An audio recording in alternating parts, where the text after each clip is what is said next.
বিষয় আমাদের ক্লিয়ারটা কিরকম হচ্ছে যে মুক্তিযুদ্ধটা আমি কি বলেছি জিনিসটা কি যে আসলে?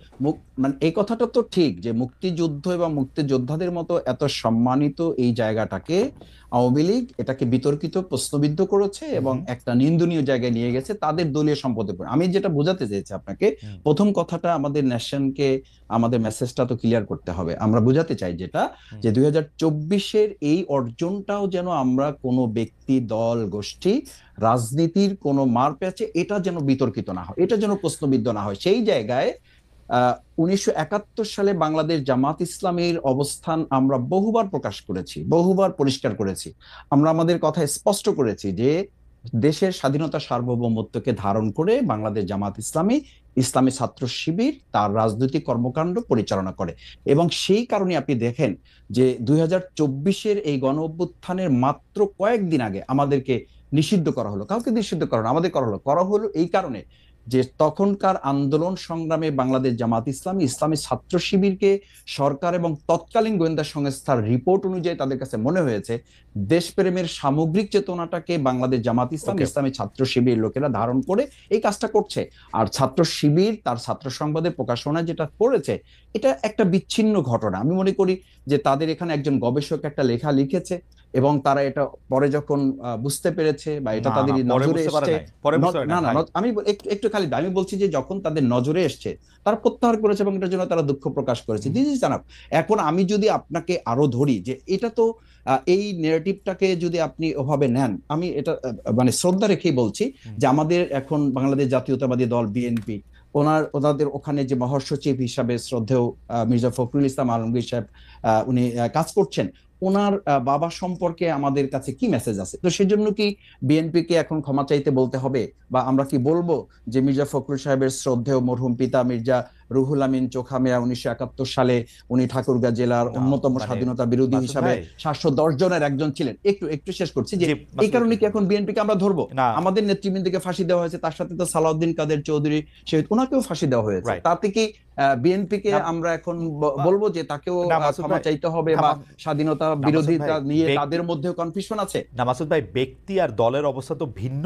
আমরা 1971 সালে জামায়াতে ইসলামী মুক্তিযুদ্ধের চলাকালীন সময়, তারপরে তারপরে তারপরে বিভিন্ন সময় বিভিন্নভাবে স্টেটমেন্ট দিয়ে দল হিসাবে যেটা বলেছে, আমরা যখনই প্রশ্ন করি আপনি বলেন যে আপনারা বলেন যে এ ব্যাপারে জামাত ইসলামের অবস্থান পরিষ্কার, কিন্তু পরিষ্কারটা আপনি একটু বলেন তো, আমরা একটু শুনি যে পরিষ্কার অবস্থাটা কি। 1971 সালে কি আপনারা যারা যা করেছিলেন তা ঠিক করেছিলেন? না, পরিষ্কারটা হচ্ছে এই যে বাংলাদেশ তখন যে অবস্থার প্রেক্ষিতে স্বাধীন হয়েছিল, মাওলানা ভাসানী রহিমাহুল্লাহ উনি তো পরিষ্কার বলেছেন যে তখন 70-এর যে ভোট, আপনি নিশ্চয়ই আরো ভালো জানবেন, হুম, সেই 70-এর ভোটে তো তিনি এই স্লোগান দিয়েছিলেন যে ভোটের বাক্সে লাথি মারো, বাংলাদেশ কায়েম করো। ওকে। তো সেই বাংলাদেশ কায়েম করা প্রসঙ্গে এসে মরহুম প্রেসিডেন্ট শেখ মুজিবুর রহমান উনি তো বাংলাদেশের স্বাধীনতা উনি শেষ পর্যন্তও তো চান নাই। 7ই মার্চের উনি ভাষণ, তার পরবর্তী সময়গুলো আমরা তো লক্ষ্য আপনি শুধু করেছি। জামাত এখন ইসলামের বাংলাদেশ অবস্থানটার কথা বলেন। বাংলাদেশ শেখ হ্যাঁ মুজিবুর রহমান বাংলাদেশ স্বাধীনতা জামাত চায় নাই, ভালো কথা, মানে বাংলাদেশ একই জামাত চাওয়ার না ইসলামী চাওয়া ছিল। এই বাংলাদেশ জামাত ইসলামী 53 বছরে হ্যাঁ যে নেরেটিভ গুলো বাংলাদেশে আমরা লক্ষ্য করেছি, আপনি বাংলাদেশ জামাত ইসলামী সেই পর্যালোচনাগুলি তখন ছিল যে আমরা বাংলাদেশ জামাত ইসলামী স্বাধীনতা চাই, কিন্তু ভারত সহযোগিতার মাধ্যমে যে ষড়যন্ত্রমূলক ভাবে দেশকে স্বাধীন করে এই দেশকে তাদের একটা অঙ্গরাজ্য বানানোর পরিকল্পনা বা ষড়যন্ত্র করছে, এটার সাথে জামাত ইসলামের দ্বিমত ছিল। ওকে। এবং সেই দ্বিমতটা তো 1971 সত্য, সালে আমি আমি সেই একদম দ্বিমতটা তো পরিষ্কার পরিষ্কার সত্যে অবস্থানটা পরিণত হয়েছে। পরিষ্কার অবস্থানটা আবার বলি। আপনার পরিষ্কার অবস্থানটা হচ্ছে 1971 সালে শেখ মুজিবুর রহমান স্বাধীনতা চায় নাই, কিন্তু জামায়াতে ইসলামী স্বাধীনতা চাইছিল, এবং চাইছিল হচ্ছে ভারত সাহায্য করবে না এরকম একটা অবস্থায় স্বাধীনতা, তাই তো? ভারতের ষড়যন্ত্রমূলক ওই সহযোগিতাকে সাথে নিয়ে আমরা এবং স্বাধীনতাটা এই চাই না, অবস্থানে কোনো কারণ আমরা মনে পরিবর্তন, করেছি এই 71 থেকে একটা 25 পর্যন্ত কোনো অবস্থান পরিবর্তন হয় নাই তো, এটাই ছিল তো, এটাই ছিল, এটাই থেকে এই এইটাই আছে।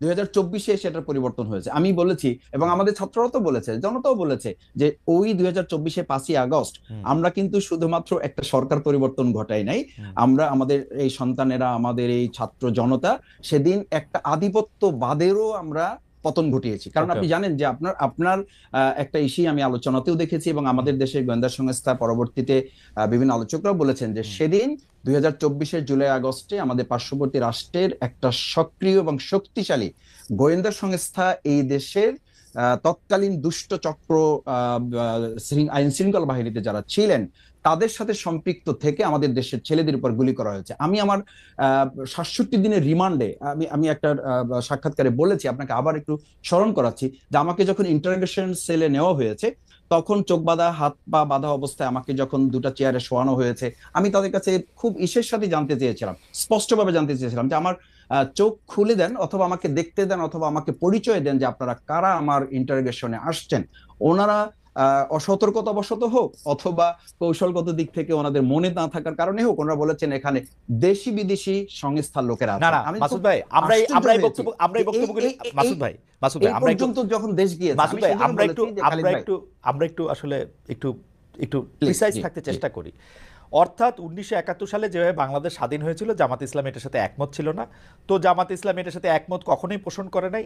2024 সালে আইসে বাংলাদেশ, আপনি মনে করতেছেন 2024 সালে আসে বাংলাদেশ এটা অন্যরকম স্বাধীনতা পাইছে। এটা কি ব্যাপারটা এরকম? মানে ভারত তারত এইসব না না এলিমেন্ট আমি যেতে চাইতেছি না।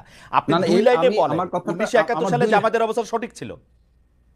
দুই লাইনের জামাত ইসলামের দুই লাইনের কথাটা আসলে কোনো একটা কোশ্চেনের কথা তো আপনি কখনো কখনো দুই লাইনে বলতে পারবেন না, না। আপনি পারবেন না আমাকে এই কারণে আপনি আমাকে বলেছেন, যে সেই জন্য কথাটা স্বাধীনতা, উঠলো হ্যাঁ, যে না আপনাদের না, অবস্থা নাকি স্বাধীনতার পরিষ্কার, কিন্তু আমি কখনো এই পরিষ্কার কথাটা জানতে পারি না। পরিষ্কারটা পরিষ্কার কি? কথা হচ্ছে এইটা, যে বাংলাদেশ জামাত ইসলামী স্বাধীনতাটা ভারতের ষড়যন্ত্রমূলক সহযোগিতার মাধ্যমে চায়নি, কিন্তু যখন স্বাধীন হয়েছে দেশ, সেই স্বাধীনতাকে ধারণ করে জামাত ইসলাম, ইসলামী ছাত্র শিবির তার সামগ্রিক কার্যক্রম পরিচালিত হয়ে আসছে, এবং সেটা প্রমাণিত এবং ওকে, পরীক্ষিতভাবে দেশের জনগণ সেটাকে ফ্যান্টাস্টিক, গ্রহণ করেছে। ফ্যান্টাস্টিক। আচ্ছা, আমি আমি আমি আমি এই যে এইখানকার একজন উপদেষ্টা আছে বর্তমান সরকারে, তার নাম মাহফুজ আলম। তিনি বলেছেন যে আহ, আহ, আমি তিনি অনেক কথা বলেছেন তার স্ট্যাটাসে। আমি শুধু 4 লাইন শোনাই। মুক্তিযুদ্ধের পর কি হয়েছে তা নিয়ে সমালোচনা করুন, ইতিহাস পর্যালোচনা করুন, কোনো সমস্যা নেই। এমনকি মুক্তিযুদ্ধের সময় কি কি ঘটেছে তা নিয়ে তর্কও উঠতে পারে, কিন্তু শেষ হবে মুক্তিযুদ্ধকে মেনে নিয়ে। আপনারা কি মুক্তিযুদ্ধকে মেনে নিয়েছেন, নাকি এইখানে আপনাদের একটু আলাদা জায়গা আছে জনাব মাসুদ? মানে এতদিন পরে সেই প্রশ্ন করাটাই আসলে অবান্তর। ব্লেম অবান্তর এই না, কারণে যে হ্যাঁ, বাংলাদেশ জামাত ইসলামী, ইসলামী ছাত্র শিবির এই চেতনাকে ধারণ করে শুধু করে নাই। আপনি দেখেন 2010 না সালে না, আপনারা তো সর্বপ্রথম মুক্তিযুদ্ধের আমাদের, কথা উঠলে বলেন এটা ভারতের ষড়যন্ত্র, না না না এটাতে না, খারাপ এটা জিনিসই মনে ষড়যন্ত্র, হয়, শুই না তো ভালো না জিনিস না মনে না হয় না, না এটাকে। আমরা বলেছি যে যখন দেশটা স্বাধীন হয়েছে, সেই স্বাধীনতাটাকে অর্থবহ করা এবং এটা ধারণ করার ক্ষেত্রে জামাত ইসলামী ওকে, প্রমাণিত এবং পরীক্ষিত ওকে, ঠিক আছে, এদেশের মানুষের কাছে। ঠিক আছে।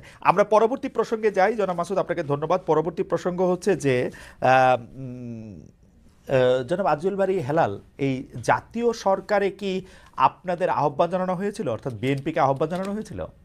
যে এটা আমি এই প্রশ্নটা উত্তর দিয়ে আমি মাসুদ ভাইয়ের একটা কথা একটু ছোট করে বলতে যদি চাই। এই বলেন, যে ছোট করে ছোট যদি করে বলেন। বলি, জি, এই যে দেখেন যে আমাদের অভ্যুত্থানের শক্তিগুলোকে বিরুদ্ধে যে অনৈক্য তৈরি করা হচ্ছে ব্লেম গেমের মাধ্যমে, হুম, যেভাবে আওয়ামী লীগ আপনার মুক্তিযোদ্ধাদের নিয়ে ব্লেম গেম করেছিল যে অমুক মুক্তিযোদ্ধা তমুক রাজাকার। হুম, আমি জামাত ইসলামের মাসুদের এই বক্তৃতার মাধ্যমে সেই একটা প্রতিধ্বনি শুনতে পাচ্ছি যে বিএনপির মহাসচিবের পিতার ব্যাপারে যে কথা বলা হচ্ছে, এই ফ্যাক্ট চেকিং না করে আপনার যে প্রোপাগান্ডা মেশিন এখন তৈরি হয়েছে বাংলাদেশে, তার উপর ভিত্তি করে কথা বললো। আপনি দেখেন, আমি প্রতিধ্বনি এই জন্য বললাম যে 71 সালে একটা রাজনৈতিক দল দেশ ছেড়ে পালিয়ে গেল ভারতে, হুম, আরেকটি রাজনৈতিক দল স্বাধীনতার বিরুদ্ধে থাকলো, হুম, আর আমাদের নেতা শহীদ প্রেসিডেন্ট জিয়াউর রহমান যুদ্ধ করলো। হুম। এখন সেই দলের দিকে এই দুটো দলই, একটা পরাজিত শক্তি আর একটা হলো না, পালিয়ে এই যাওয়া এই শক্তি, কথা কি দুটো হিস্টোরিক্যালি দিকেই ঠিক? এই কথা কি হিস্টোরিক্যালি ঠিক আর হেলাল ভাই? হ্যাঁ হ্যাঁ, আপনি দেখেন জিয়াউর রহমান সাহেব 71 ক্ষমতায় থাকার জন্য, মরহুম প্রেসিডেন্ট জিয়াউর রহমান সাহেব ক্ষমতায় থাকার জন্য সমগ্রভাবে যে রাজনৈতিক দলটার, যে রাজনৈতিক আদর্শটার, যে রাজনৈতিক কাঠামোটার সাহায্য চাইলেন, সেটা হচ্ছে জামায়াতে ইসলামী। না না, আপনি এটা এটা এটা আপনি কোন ইতিহাস থেকে বলছেন? আমি আমি আপনি বলছি আপনি 71 আপনি আপনি আবার না, আপনি আমার চেয়ে ভালো জানেন। বলি, 78 সালে আপনি না ইতিহাসটা মহিউদ্দিন দেখেন, ভাই, আমি বলছি জনাব যে গোলাম 71 আজমের ফিরে আসা সালে থেকে শুরু যখন করে পুরাটা দেখেন আপনি। আপনি শোনেন, আমরা যখন বাংলাদেশে যখন আপনার একদলীয় শাসন ব্যবস্থার ভিতর ঢুকে গেল, তখন আমরা মাল্টি পার্টি ডেমোক্রেসি সৃষ্টি করলে অন্যান্যরা ধর্মভিত্তিক রাজনৈতিক দল, এমনকি বামপন্থী যে সমস্ত গোপন সংগঠন, তারাও রাজনীতি করার সুযোগ পেল।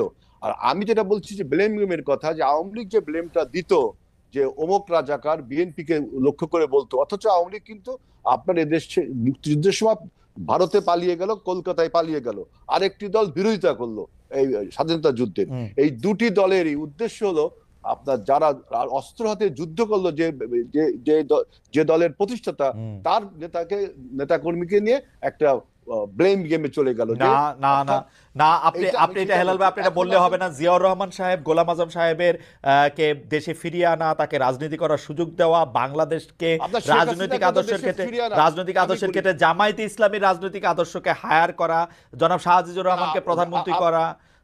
শাহজিজুর রহমান কিন্তু ভোটের মাধ্যমে, আপনি যদি ইতিহাসটা পড়েন, আপনার 79 এর পার্লামেন্টে যারা নির্বাচিত হয়েছিল তারা ভোটের মাধ্যমে শাহজিজকে প্রধানমন্ত্রী। ওই ভোটের কথা বলেন না হেলাল ভাই, ওই ভোটের কথা না, কেন আপনার এটা তো ডেমোক্রেসি, আপনি ওই ভোটের কথা, ওই ভোটের কথা বলা না বলা একরকমই। পার্লামেন্টে যারা সদস্য ছিল তারা ভোটের মাধ্যমে শাহজিজকে প্রধানমন্ত্রী করেছিল। আমরা যদি মাল্টিপার্টি ডেমোক্রেসি না করতাম তাহলে তো সেই একদলীয় শাসন ব্যবস্থা ছিল। এখন একদলীয় শাসন ব্যবস্থাকে এই সরকার আপনাকে জাতীয় সরকার, এই জাতীয় সরকার আমন্ত্রণ জানিয়েছিল না, জাতীয় সরকার এখন আমি দেখেন, আমি দেখলাম যে নাহিদ ইসলামের একটা স্ট্যাটাসে দেখলাম যে সে বলছে তারা নাকি জাতীয় সরকারের আমন্ত্রণ জানিয়েছিল। আমার প্রথম বক্তব্য হলো, বিএনপি 2022 সালে যখন 31 দফা সংস্কার প্রস্তাব দেয় তখন তারা বলেছিল, আমরা বলেছিলাম যে after the election we will make a national government. সুতরাং আপনি যদি প্রস্তাব দিয়েও থাকেন তাহলে আমাদের কমিটমেন্ট বা আমাদের রাজনৈতিক কর্মসূচির সাথে মিলছে না। আর একটা কথা, নাহিদ ইসলাম বলছে যে সে তখন গণভবনে ছিল আর আপনার মিটিং হয়েছে আপনার ক্যান্টনমেন্টে, তাহলে তিনি এই কথা জানেন কিভাবে? আমরা তো এই কথা শুনিনি কখন যে 5ই আগস্টে যে হেলাল ভাই মানুষের জানার নানা রকম সোর্স থাকতে পারে। আপনি আমাকে সোজা কথা বলেন, আপনারা যদি ইলেকশনের পরে জাতীয় সরকার করেন, ইলেকশনের আগে জাতীয় সরকার হইতে আপনাদের অসুবিধা কি? আপনারা কি জাতীয় সরকার হইলে আপনাদের সবসময় আপনাদেরই প্রধান থাকতে হইব? এইটাই আপনি একটা মিনিট সময় দেন। যদি ইলেকশনের আগে আপনি জাতীয় সরকার করেন তাহলে ইলেকশনটা করবেন কি করে? শেখ হাসিনার মতো আমি আর ডামি দিয়ে আমরা সবাই জাতীয় সরকার, তাহলে ইলেকশনটা হবে কি করে? সবাই মিলেই করবে। কিভাবে ইলেকশন? সবাই মিলেই করবে। শেখ হাসিনা 24 সালের আমি আর ডামির ওই রকম কেন হবে? মানে দলে থাকলেই তো আর দলে প্রভাব আপনি বিস্তার করতে পারবেন না। ডক্টর ইউনূস থাকলো প্রধান, আপনি ইলেকশন করলেন। আমরা তিনজন ব্যক্তি আমরা যদি জাতীয় সরকার গঠন করি, আবার তিনজন নির্বাচনে অংশগ্রহণ করলাম, তাহলে আপনার নির্বাচনের কনফ্লিক্ট অফ ইন্টারেস্ট হচ্ছে এখানে। এটা হয় না, এটা তো পলিটিক্যালি রং। সারা পৃথিবীতে তো ক্ষমতায় থাইকেই ইলেকশন করে, অসুবিধা কি? না, আপনি সারা পৃথিবীর সাথে বাংলাদেশের উদাহরণ দিলে হবে না। পৃথিবীর কোন দেশে জাতীয় সরকার করে আবার তারা নির্বাচনে অংশগ্রহণ করছে? সেখানে একটা স্ট্রং নির্বাচন কমিশন থাকে ভারতে। তাহলে আপনারা যেহেতু, আচ্ছা বুঝতে পারছি, তাহলে আমার ভুল, আপনারা যেহেতু ইলেকশনে অংশ নেবেন সেই জন্য আপনারা জাতীয় সরকার করলেন না, তাই কি? ইলেকশনে অংশ আমি জাতীয় সরকার করলে আমি সবাই যদি জাতীয় সরকারে অংশগ্রহণ করি, ইলেকশনে করবো কার সাথে? সরকারের সাথে সরকারের ইলেকশন, এটা তো পলিটিক্যালি একটা রং আইডিয়া। এটা তো টোটালি পলিটিক্যালি রং আইডিয়া। বাংলাদেশে কি কোনোদিন এরকম একটা হইতে পারবে না যে 10টা দল মিলে একটা ইলেকশন কালীন সরকার তৈরি হবে? এটা হইতে পারবে না? শোনেন, সেটার জন্য আপনাকে সময় দিতে হবে, আরো সময় নাই। এখন যে ট্রানজিশনাল পিরিয়ডে আমরা রয়েছি, একটা মানে যুগ সন্ধিক্ষণে আমরা রয়েছি, এখন আমাদের এই বিপ্লবকে, আমাদের আন্দোলনকে, আমাদের অভ্যুত্থানকে যদি সুসংহত করতে হয় তাহলে অবশ্যই যে রাজনৈতিক শূন্যতা তৈরি হয়েছে সেখানে একটি রাজনৈতিক সরকারের প্রয়োজন। এখন আপনি যদি জাতীয় সরকার গঠন করেন আগে, তাহলে হাসিনার সাথে আপনার পার্থক্য থাকলো কি? আর আমরা যেটা নির্বাচনে কমিটমেন্ট করেছি আন্দোলনের সময়, আমাদের সাথে যারা যুগপৎ আন্দোলন করে তাদের সবার সাথে আমাদের কমিটমেন্ট হয়েছে, তারাও আমাদের সাথে কমিটমেন্ট করেছে যে after the election we will make a national government. আপনি এখন এই কথা বললে তো হবে না। হেলাল ভাই, এই জামায়াতের সাথে মানে আপনারা সবসময় জামায়াতকে ব্যবহার করেছেন, জামায়াতের শক্তিটাকে নিজেদের মধ্যে আপত্তি করেছেন, রাজপথে আপনারা থাকতে চান নাই, আপনারা বসে বসে চা খেয়েছেন, এয়ার কন্ডিশন রুমে সুন্দর কাপড় চোপড় পরে থেকেছেন। জামায়াত আন্দোলন করেছে, আমি একটু বলি, জামায়াত আন্দোলন করেছে এবং জামায়াত কিন্তু 17 বছর, 18 বছর, 20 বছর, 25 বছর যখন দরকার হয়েছে তখন আপনাদের সার্ভিস দিয়েছেন। কিন্তু জামায়াতের নেতারা যখন ফাঁসির কাস্টে ঝুলেছে, জামায়াতের বিরুদ্ধে যখন বিভিন্ন রকম অন্যায় অত্যাচার হয়েছে, বিএনপি জামায়াতের সাথে একটা বিবৃতি দিয়েও পাশে থাকে নাই। এখন বিএনপি কি এইটা কি মনে করে যে বিএনপি আসলে প্রথমে হলো আপনার বক্তব্য প্রথমটাকে আমি ধরছি যে এটা ঠিক না, যে বিএনপি 17 বছর আন্দোলন সংগ্রাম, গুম খুনের শিকার সবচেয়ে বেশি হয়েছে, জামাতের কয়েক শীর্ষ নেতাদের ফাঁসি হয়েছে। আপনি একটা উদাহরণ দেখেন, 28 তারিখে যখন সর্বশেষ 28শে অক্টোবর যখন আমাদের উপর যে ভীষণ ক্র্যাকডাউন হলো, আমাদের জনসমাবেশকে ভণ্ড করে দিল, তখন কিন্তু জামাতে ইসলামও যুগপৎভাবে আমাদের সাথে ওইখানে একটা আন্দোলন করেছে। হেলাল ভাই বেয়াদবি না নিলে একটা ছোট্ট রসিকতা করবো। হেলাল ভাই বেয়াদবি না নিলে একটা ছোট্ট রসিকতা করবো। আমরা 90-এর ঢাকা বিশ্ববিদ্যালয়ের ছাত্র, আপনি আমাদের নেতা, মানে আপনি যেটাকে ক্র্যাকডাউন বলতেছেন 28 অক্টোবর, এর থেকে বড় বড় ঘটনায় তো আপনি চায়ের কাপটাও নামায় রাখেন নাই টেবিলের উপর। কেন আমরা 17 বছর আমরা আপনি চাই খাইতেছিলেন, ধরেন 90-তে যে এই ঘটনা পুলিশ ঘটাইছে, সরি, সেগুলি তো হয়তো আপনি চায়ের কাপটাও নামায় রাখেন নাই, সেটাকে আপনি ক্র্যাকডাউন বলতেছেন 28 অক্টোবরের ঘটনা। না, 28 অক্টোবরে আমি বলছি যে আমাদের উপর যে পরিমাণ ক্র্যাকডাউনটা হলো, এবং তার আগেও আপনারা 17 বছর ব্যাপী এই সরকারের বিরুদ্ধে কখনো আমরা থেমে থাকিনি, অবিরাম ভাবে আমরা আন্দোলন সংগ্রাম চালিয়ে গেছি। আমাদের গুম খুন কত হয়েছে দেখেন। এই আপনার লাস্ট যে 34 দিনের যে আন্দোলনে এই সরকার পতন হলো, সেখানেও আমাদের প্রায় 150 নেতাকর্মীকে হত্যা করা হয়েছে, এবং এ পর্যন্ত আমাদের বিএনপির 29 লাখ নেতাকর্মীর নামে আপনার মিথ্যা মামলা দেওয়া হয়েছে। কত ইলিয়াস আলীর মতো একজন ছাত্র নেতাকে গুম করেছে, চৌধুরী আলমকে গুম করেছে, কত লোককে গুম করেছে, খুন করেছে। এগুলি তো বহুবার বলা হয়েছে, কিন্তু হেলাল ভাই আমি আপনার কনসেন্সাসের কাছে একটা প্রশ্ন করতে চাই। আমি আপনার কনসেন্সাসের কাছে প্রশ্ন করতে চাই। চায়ের কাপ আমরা যখন বলছেন যে আমরা এসি রুমে ছিলাম, তখন প্রতিবাদটা করি যে আমরা 17 বছর আন্দোলন সংগ্রাম করলাম, ঘর ছাড়া বাড়ি ছাড়া হলাম। আপনি যদি এখন এটা বলেন, আর আমাদের অন্য রাজনৈতিক দল তারাও আমাদের সাথে যুগপৎ আন্দোলন করেছে, আমি কাউকে খাটো করে বলছি না, আমি খাটো করছি না, কিন্তু 17 বছরে আমাদের এই আত্মত্যাগকে, আমাদের দলের উপর যে পরিমাণ অত্যাচার করা হয়েছে, আমাদের দলকে ধ্বংস করবে জন্য আমাদের নেতা, আমাদের নেত্রী এবং খালেদা জিয়া, যিনি আপনার আজকে বাংলাদেশের ইউনিটির প্রতীক, তার বিরুদ্ধে 33টা মামলা দেওয়া হয়েছে আমাদের, এবং তাকে 7 বছর জেলে রাখা হয়েছে। আমাদের কে হয়েছে? এখন আপনি বলছেন, এখন যারা বলছেন যে তাদের বিরুদ্ধে যখন মামলা হয়, আমরা কিন্তু বলেছিলাম যে মামলাটা আপনার ন্যায্যতার ভিত্তিতে হতে হবে, এবং এই মামলায় যেন আইনগত বারবার বলি। অথচ দেখেন 111-এ যখন আমাদের নেতাদেরকে গ্রেফতার করা হলো, তখন কিন্তু আমরা আমাদের সহযোগী, আমাদের জোট সঙ্গীত থেকে আমরাও কোনো বিবৃতি পাইনি। এটা আমি বলতে চাচ্ছি না, আপনি বলছেন তাই। আচ্ছা হেলাল ভাই, আমি ইতিহাসের দিকে না যাই। হেলাল ভাই আমার গলায় ব্যথা, একটু এই জন্য আস্তে কথা কইতে হইতেছে। এই যে ইতিহাসের দিকে না যাই, ব্যাপারটা কি বিএনপির আচরণ থেকে কি এইটা মনে হয় না যে ডেফিনেটলি বিএনপি বাংলাদেশের সবচেয়ে বড় রাজনৈতিক দল, এখন আবার আওয়ামী লীগ অনুপস্থিত, তার মানে হচ্ছে বাংলাদেশে যদি এখন ইলেকশন হয় বিএনপি 280টার বেশি সিট পাবে, এটা আমি নর্মালি বুঝতে পারি।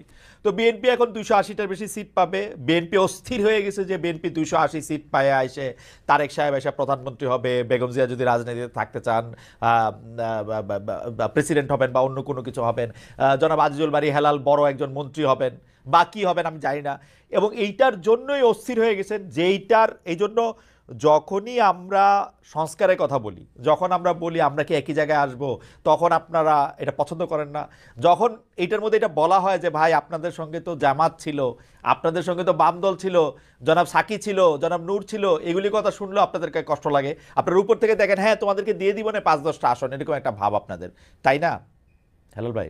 এইটা আপনি বলছেন, এর কোনো সোর্স আমি জানি না, সোর্স থেকে আপনি বলছেন।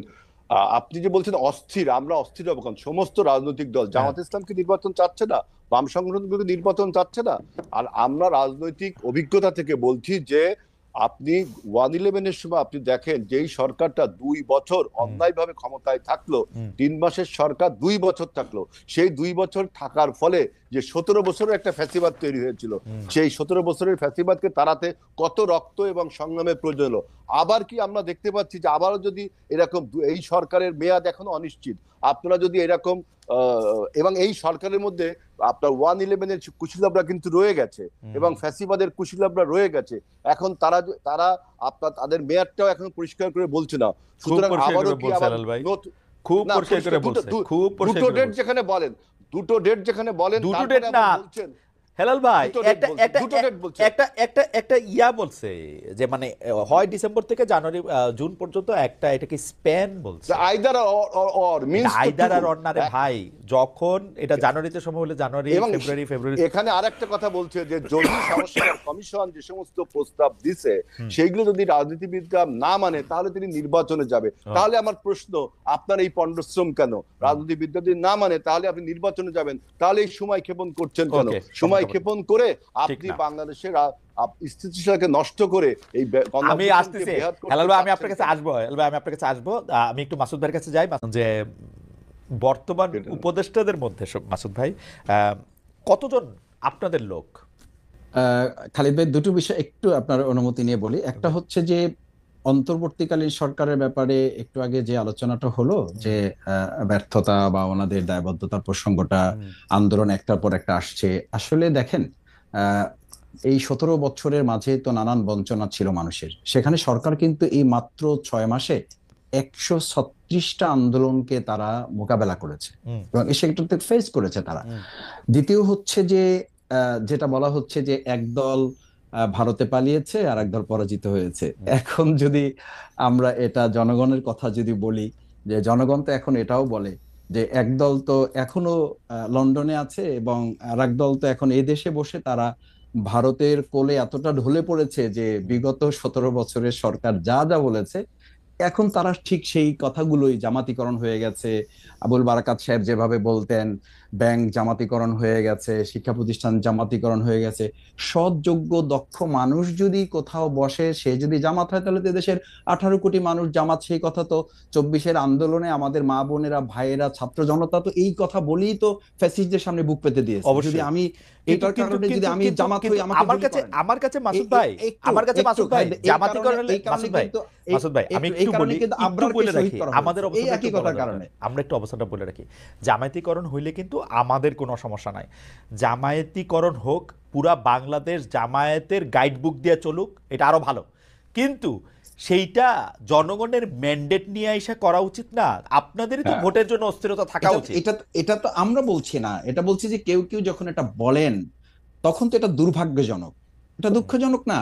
আর আপনি যে কোশ্চেন করেছেন, এই অন্তর্বর্তীকালীন সরকারের কোনো একজন উপদেষ্টাও তো কোনো দলের হওয়ার কোনো সুযোগ নেই। এটা তো জনগণের সরকার, জনগণের অন্তর্বর্তীকালীন সরকার। কোনো দল থেকে এটা তো নামই বলা হয় না, এটা তো নামই বলা হয়েছে মানে নির্দলীয় অন্তর্বর্তীকালীন সরকার। না, এই পছন্দ অপছন্দের প্রশ্নটা তো আপনি আইডেন্টিফাই করতে পারবেন না। পছন্দ অপছন্দটা ডিপেন্ড করবে যে তিনি সততার সাথে, দেশপ্রেমের সাথে কাজ করতে গিয়ে যদি হেলাল ভাইয়ের সাথে মিলে যায়, তিনি হেলাল ভাইয়ের মানুষ। তিনি যদি আপনার সাথে মিলে যায়, আপনার মানুষ। তিনি যে আমার সাথে মিলে যান, আমার মানুষ।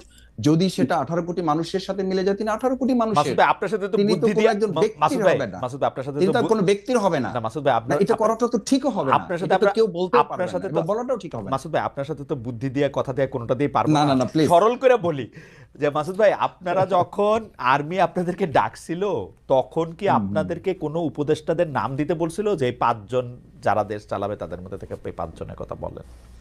সেটা তো শুধু আমাদের না, সেটা সব দলের। আপনাদেরকে ডাকছিল কিনা? আমি যেটুকু জানি যে অলমোস্ট সব দলের কাছ থেকেই তারা পরামর্শ প্রস্তাবনা নিয়েছেন।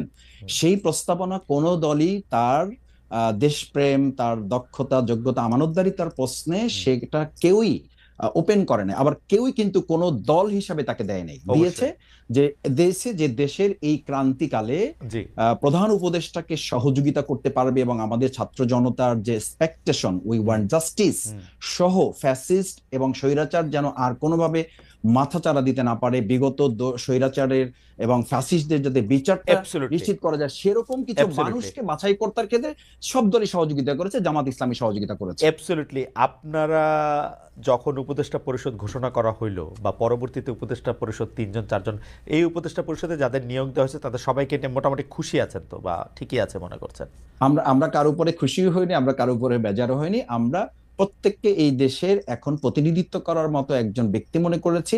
প্রয়োজনে কারো ব্যাপারে আমরা কথা বলেছি। আমরা যেমন শিক্ষা সংস্কারের প্রশ্নে যখন তারা কথা বলেছে, আমরা কিন্তু বলেছি যে শিক্ষা উপদেষ্টা যিনি আছেন তাকে এ ব্যাপারে সতর্কতার সাথে, এবং যে কমিশন করেছেন সেই কমিশনের ব্যাপারে আমরা খুব শক্ত কথা কোনো- বলেছি। সুতরাং আমরা যেমন সরকারের ভালো দিকগুলো তুলে ধরেছি, আবার সরকারের ব্যর্থতা বা কোনো অদূরদর্শিতা বা তাদের কোনো দুর্বলতা থাকলে সেটাও আমরা তুলে ধরেছি। আমরা সব একেবারে একেবারে বলা যায় যে আবেগ এবং অনুভূতির ঊর্ধ্বে উঠে শুধুমাত্র এই 2024-এর আমাদের ছাত্র জনতার যে শাহাদাত, তাদের হাত পা হারানোর যে অভ্যুত্থান, এটা যেন তারা ধারণ করে, এই কথাটা আমরা বারবার প্রত্যেককেই স্মরণ করেছি। ইন্ডিভিজুয়ালি আমরা কাউকে ওন করিনি, আবার কাউকে ডিফেন্ড করি। মাসুদ ভাই, তাহলে কোনো রিপোর্ট কার্ড বানান না আপনারা এই উপদেষ্টাদের সম্পর্কে? না, এটা তো আমরা কারোর জন্য এটা যথার্থ মনে করি না। ওকে, ঠিক আছে। মাসুদ ভাই, আসছি আবার আপনার কাছে।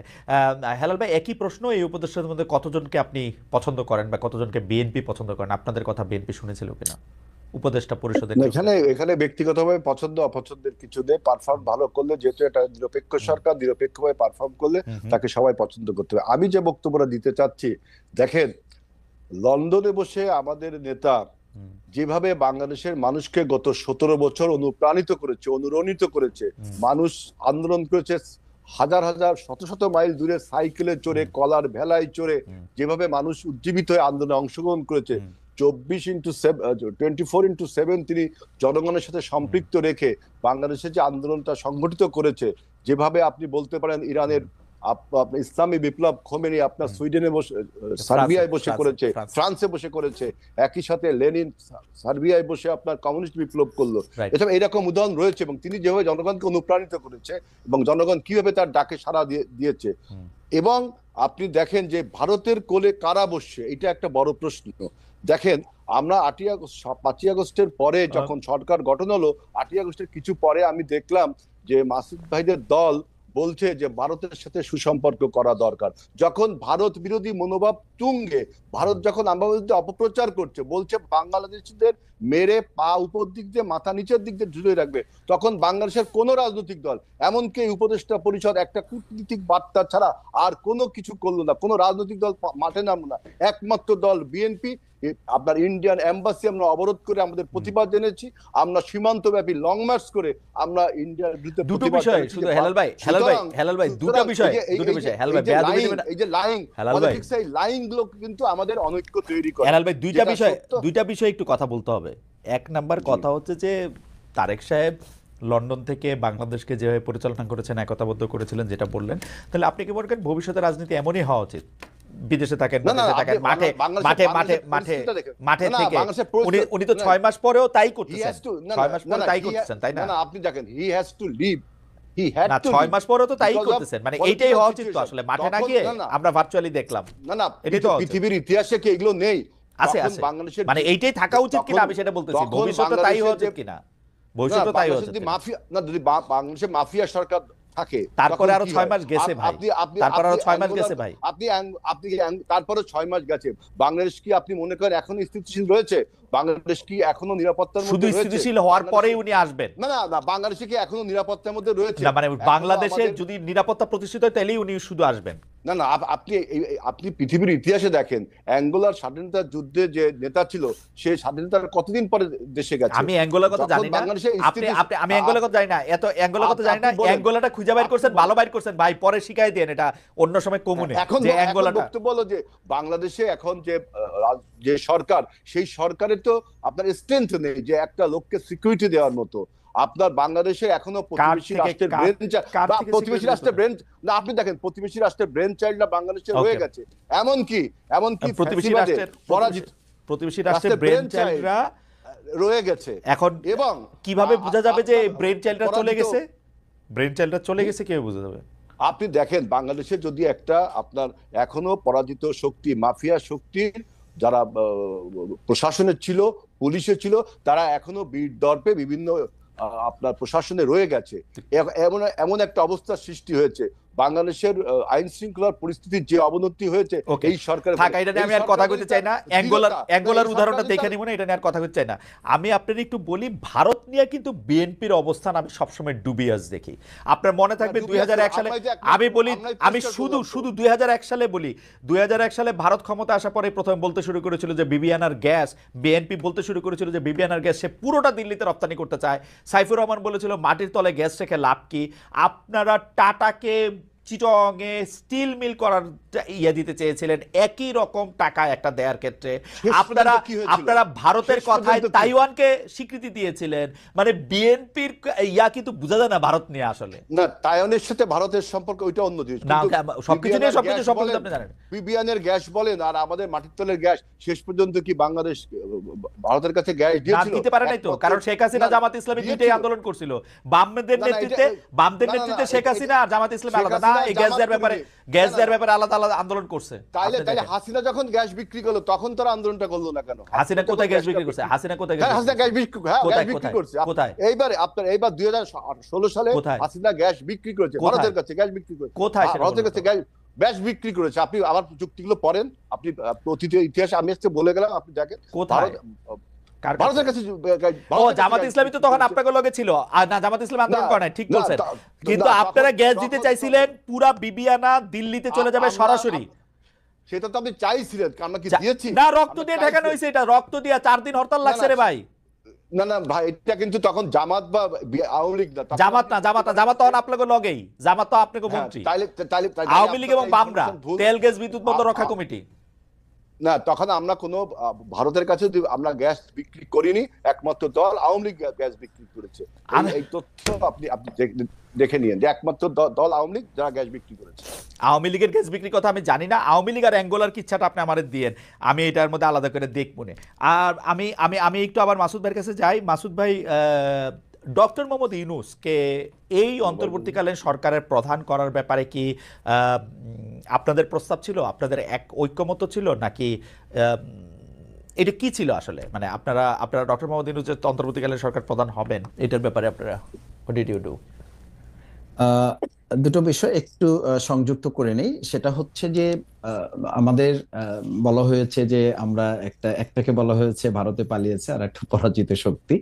তো এই জায়গায় আসলে আমাদের ক্লিয়ারেন্সটা থাকা প্রয়োজন যে বাংলাদেশের মানুষের কাছে কিন্তু বিষয়টা খুব পরিষ্কার। এটা নিয়ে এখন আর ধোঁয়াশা তৈরি যে বা যারাই করবেন, এই বিতর্কের জায়গাটা 2024-এ জুলাই আগস্টের মাধ্যমে আরো বেশি পরিষ্কার হয়েছে যে অতীতের বিষয়গুলোকে আর বেশি টানাটানি না করে বর্তমান এবং ভবিষ্যৎকে ধারণ করে এগিয়ে যাওয়াটার মধ্যেই আমাদের কল্যাণ। আমার মনে হয় সেই জায়গাটা পিছনে ফিরে ফিরে বারবার, যখন আমাদের আর কোনো রেকর্ড বাজাবার সুযোগ নেই, আমাদের যারা মন্ত্রী ছিলেন, আমাদের যারা সংসদ সদস্য ছিলেন, ইভেন দো আমাদের যারা রাজনীতিতে ফাঁসির মঞ্চে গিয়েছেন, কোনো অন্যায়ের কাছে আপোষ করেন নাই, তাদের কোনো ভিডিও পাওয়া যাবে না, রেকর্ড পাওয়া যাবে না, অডিও কল পাওয়া যাবে না, অথচ এরকম ভিডিও কল পাওয়া যাবে বা অডিও বার্তা পাওয়া যাবে। সেরকম বিষয়গুলোকে সামনে রেখে তো এখন জনগণ ভাবছে যে আবার একদল ভারতের অনুকম্পা নিয়ে 16 বছর থাকার চেষ্টা করেছে, অঙ্গরাজ্য বানিয়েছে, ইলিশ মাছ আমরা খেতে পারিনি তাদেরকে পাঠানো হয়েছে। আবার এখন ঠিক একই কথা বলে জামাত ইসলামীকে ওই সময় যেমন দাবিয়ে রাখার চেষ্টা করা হয়েছে, বিতর্কিত করার চেষ্টা করা হয়েছে, জনগণ থেকে আলাদা করার চেষ্টা করা হয়েছে, ঠিক একই কথা যখন যদি আমি বলি তাহলে আমাকেও তো জনগণ ধরে নিবে যে আমি বোধহয় সেই একই পন্থা অবলম্বন করে আবার বাংলাদেশকে ওই একই রাষ্ট্রের করদ রাজ্যে বা অঙ্গরাজ্যে বা তাদের অনুকম্পা নিয়ে বোধহয় আমরা আবার ক্ষমতায় যাওয়ার একটা ষড়যন্ত্র বা একটা পরিকল্পনা আমরা করছি। এটা যথার্থ হবে না এবং এই জায়গাটা দেশের জন্য কল্যাণ হবে না, সেটা আমাদের সকলেরই স্মরণে রাখা প্রয়োজন। দ্বিতীয় হচ্ছে যে আমাদের শ্রদ্ধেয় প্রধান উপদেষ্টা, আমার এখানে একটু ছোট করে জানতে চাওয়া আছে, আপনাদের যে মানে করদ রাজ্যে পরিণত হওয়া আরেকটা দেশে, সেটা কি শুধু আওয়ামী লীগের এগেনস্টেই বলেন নাকি বিএনপির এগেনস্টেও বলেন?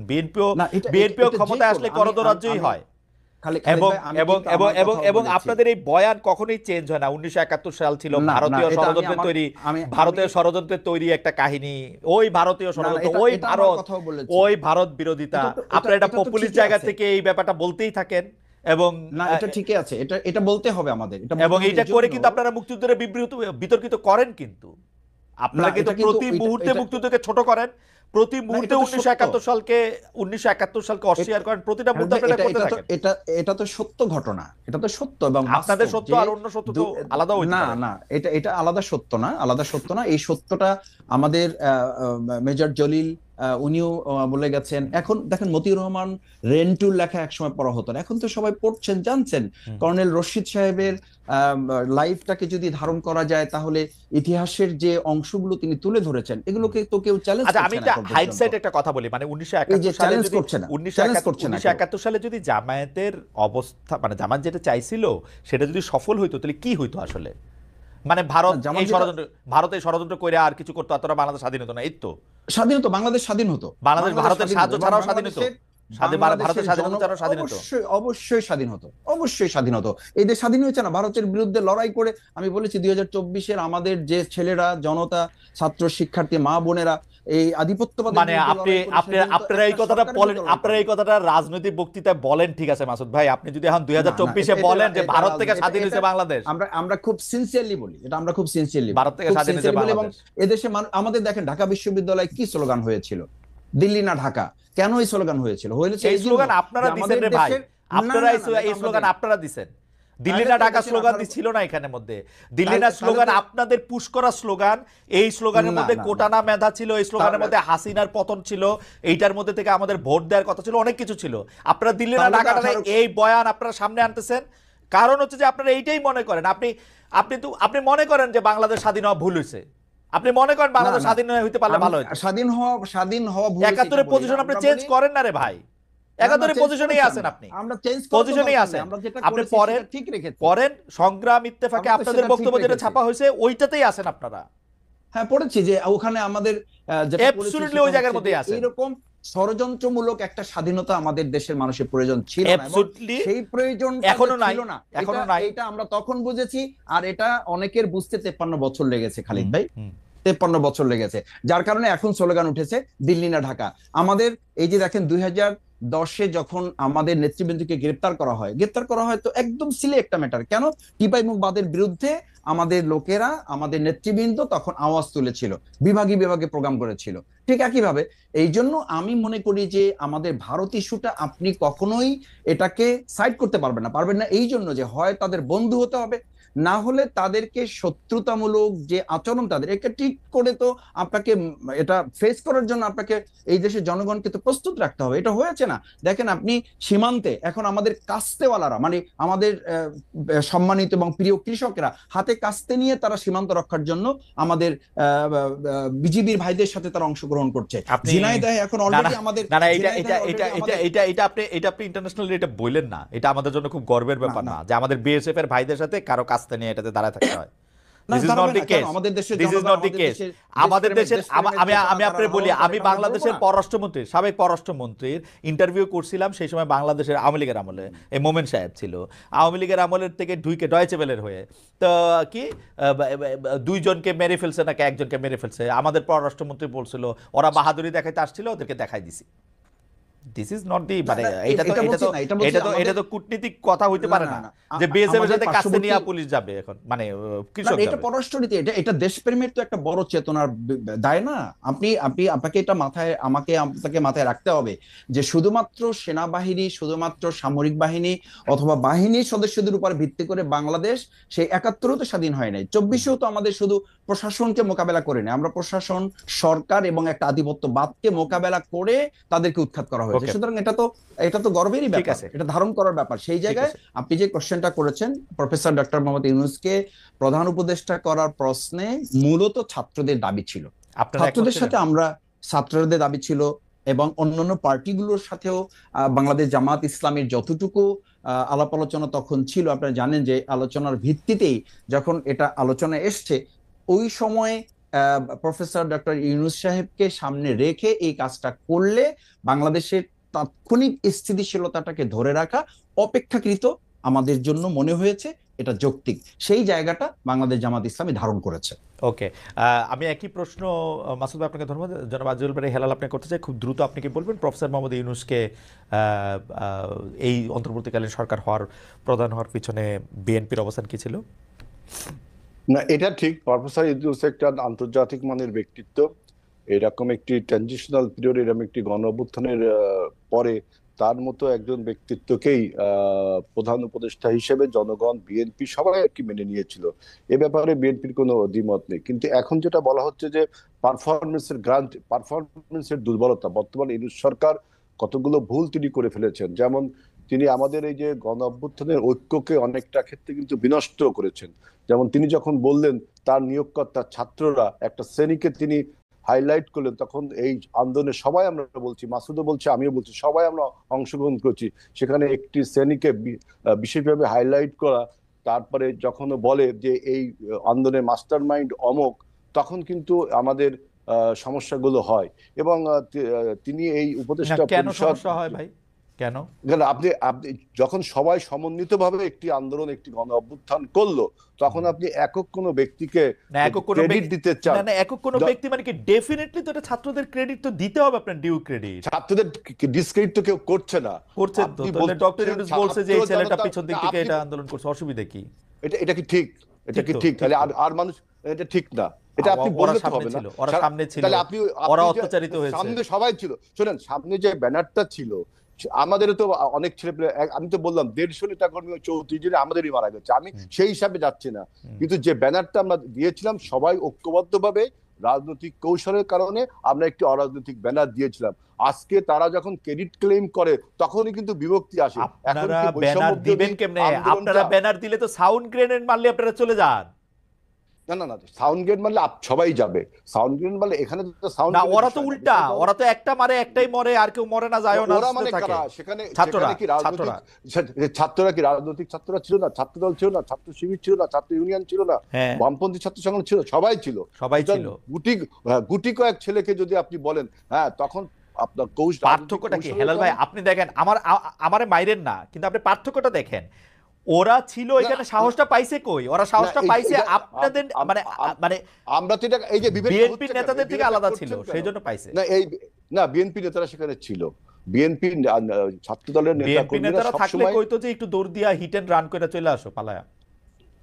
এইটা হলো আপনার স্পেকুলেশন। 17 বছর ধরে তাই দেখছি ভাই। 17 বছর আন্দোলন করছি, 17 বছর আন্দোলন করছি। আপনার একটা আন্দোলন তো আপনি বললেই তো, মানে আন্দোলন করতে ডিনার পার্টি না যে আপনি বললেন আর আন্দোলনটা হয়ে গেল। 17 বছর আমরা জমিনটা তৈরি করেছি, তার উপর দাঁড়িয়ে আমাদের এই ছাত্র ভাইয়েরা, সমস্ত রাজনৈতিক দলের ছাত্র ভাইয়েরা উপসংহার টেনেছে। আমি এই জন্য বলি, এই ছাত্র ভাইয়েরা হলো আমাদের আন্দোলনের সন্তান, এই অভ্যুত্থানের সন্তান। তার মানে এই না যে হেলাল ভাই করজোরে নিবেদন করি আপনাদের আন্দোলনের সন্তান 24 না, 24-এর আন্দোলনের নেতৃত্ব যারা দিয়েছে আপনারা তাদের সঙ্গে ছিলেন।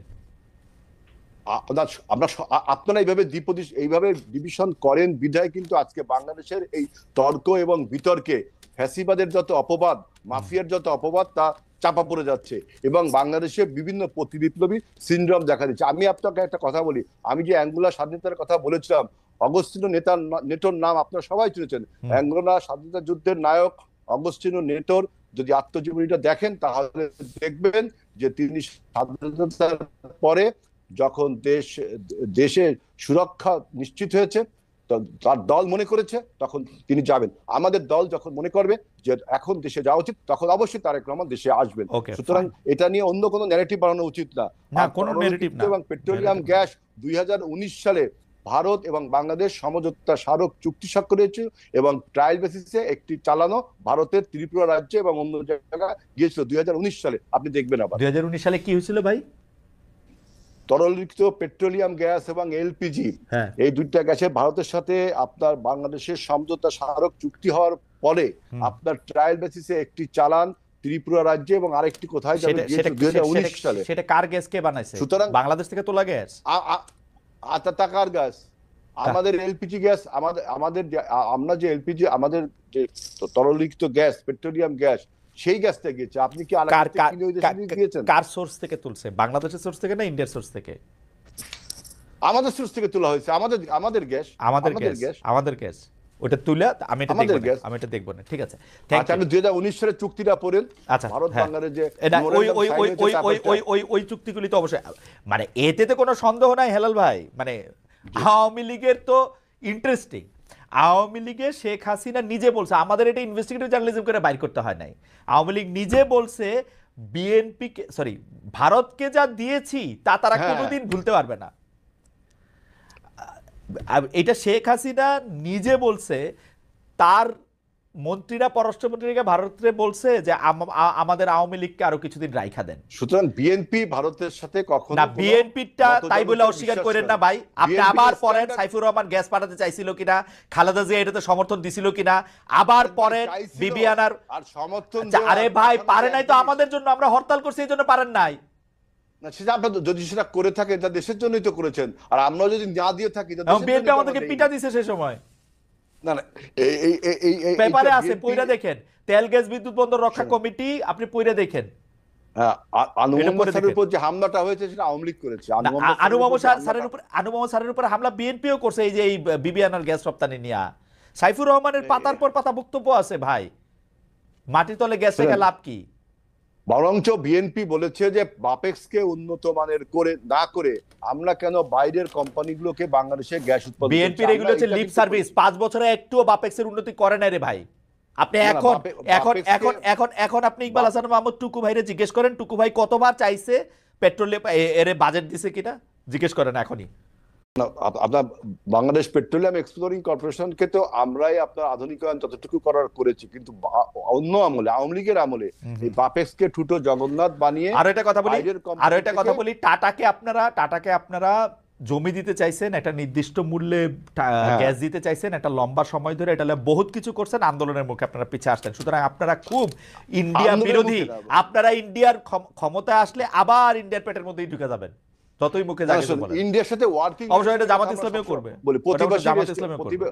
প্রতিবেশী রাষ্ট্র হিসাবে আমরা ওয়ার্কিং রিলেশন রাখি, কিন্তু আমরা কখনো সাবসার্ভিয়েন্ট ওয়ার্ক রিলেশন না রে ভাই, ওয়ার্ক রিলেশন না, অনেক ভালোবাসার রিলেশনও রাখেন। আমি বলি তো, জনাব গোলাম আজমের ছেলে এই আন্দোলন করা থাকা অবস্থায় ইন্ডিয়ান বিশ্ববিদ্যালয়ে পড়াশোনা করছেন, ভালোবাসার সম্পর্ক আছে। হ্যাঁ, সেটার উত্তর তো আমি দিব না।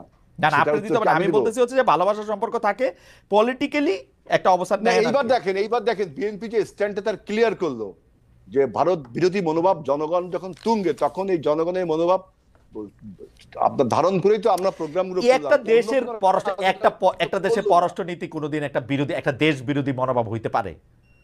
নিবে কেউ? কেমন কথা ভাই? না, আমি তো চাবো, কিন্তু আবার যে পররাষ্ট্রনীতি আপনার আছেন যে friends to all manage to নান, এটাও তো একটা দেশের না, পররাষ্ট্র। সেটা আওয়ামী লীগ করে না, এটা আওয়ামী লীগের দায়, সেটা আওয়ামী লীগের দায়, সেটা আওয়ামী লীগের দায়, আওয়ামী লীগ করে না। কিন্তু আমরা তো সেটাই বলছি। আচ্ছা, আমি আমাদের লাস্ট প্রশ্ন করি। এই যে মানুষজন আপনাকে সাইবার যোদ্ধারা এখন আমার উপরে ঝাঁপায় পড়বে, আমি ভারতীয় দালাল এই সেই বলে টলে। এখন তো একটা চালু হয়েছে, হয় ভারতীয় দালাল নাইলে পাকিস্তানি দালাল হইতে হবে, নাইলে যে কই যাইতে হবে জানি না। যাক, ঝাঁপায় পড়লেন, আমি তো এখন আর কি